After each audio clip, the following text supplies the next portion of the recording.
જય માતાજી મિત્રો, સ્વાગત છે આપણા નવા બ્લોગમાં। અત્યારે વાગ્યા છે 3 ને વાડીએ જવાનું છે। બપોર પછી બ્લોગ ચાલુ કર્યો છે। આપણે જવાનું છે વાડીએ। અત્યારે ઘરે હું તો આપણે જઈશું વાડીએ અને જીરું ને એવું તૈયાર થઈ ગયું છે।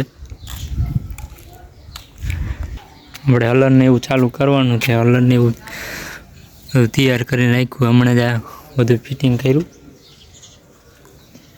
લાઈટું બાઈટું ફિટ કરી નાખી છે। સાયણા ને એવું ચડાવવાનું બાકી છે અને એવું બદલાઈ નાખશું। બીજું બધું કમ્પ્લીટ છે। તો આપણે આ બુલેટ લઈને જવાનું છે। ડમરી બમરી ચડી ગઈ છે। તો આપણે જઈશી વાડી અત્યારે।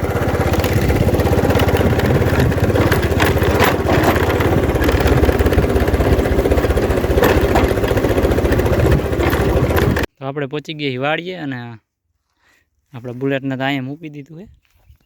ઢંક તો આમ આગળ જ છે, એટલે આ રસ્તો હમણાં બનાવ્યો એટલે ડાયરેક્ટ અહીં લઈને આવતા રહ્યા। ડાયરેક્ટ ટપી જવાનું અને ઝટકો ચાલુ છે એટલે ત્યાં રાખવાની।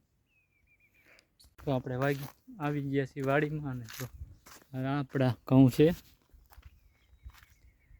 એ સુકાઈ તો ગયા છે, પણ આવી રીતે ધોરીએ આવી રીતે પારી એવી લીલા દેખાય।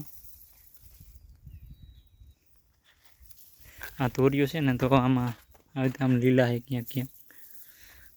લગભગ 6-7 દીમાં કાપે એવા થઈ જાય ખરા। એટલે પારીએ છે, બહુ વધારે લીલા નથી।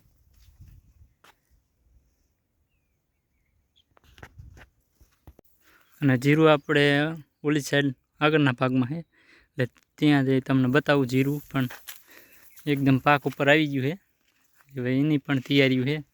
તો આપણે ત્યાં જઈને બતાવું તમને જીરું। આ છે આપણું જીરું, જોઈ લો, તમને દેખાડું।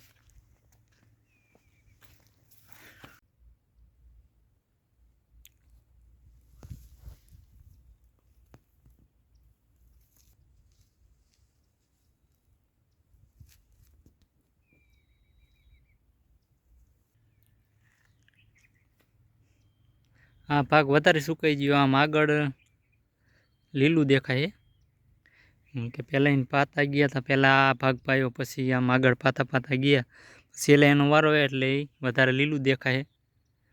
એટલે આ ભાગ પહેલાં સુકાઈ ગયો અને હવે આગળનો ભાગ એ હવે સુકાય છે। પહેલાં આને ઉપાડવું જોઈશે, પછી આપણે છેલ્લાના નીચલા ભાગમાં છે એ 2-5 દિવસ પછી આના પછી। તો આ પાછળના ભાગમાં આવું લીલું જીરું છે, થોડુંક ઓલા કરતાં વધારે લીલું છે, ઘણું લીલું છે। એટલે આને તો ઉપાડવામાં વાર લાગશે અને લગભગ 10 દી જેવું થઈ જશે। ઓલું 4-5 દીમાં ઉપાડવાનું ચાલુ થઈ જશે, આને હજુ વાર લાગશે। આ છેલ્લે પાવેલું હતું ને આ વધારે લીલું છે આ ભાગમાં। તો જીરું ને ઘઉં આપણે આવા કંઈક થઈ ગયા છે, અને થોડોક સપોર્ટ કરતા રહીજો, ચેનલને સબસ્ક્રાઈબ કરજો। આપણે નવા વિડીયો લાવતા રહીશું। ને હવે જવાનું છે ઘરે, થોડાક શેણા લેતા જાવી। તમારે ખાવા હોય તો આવો।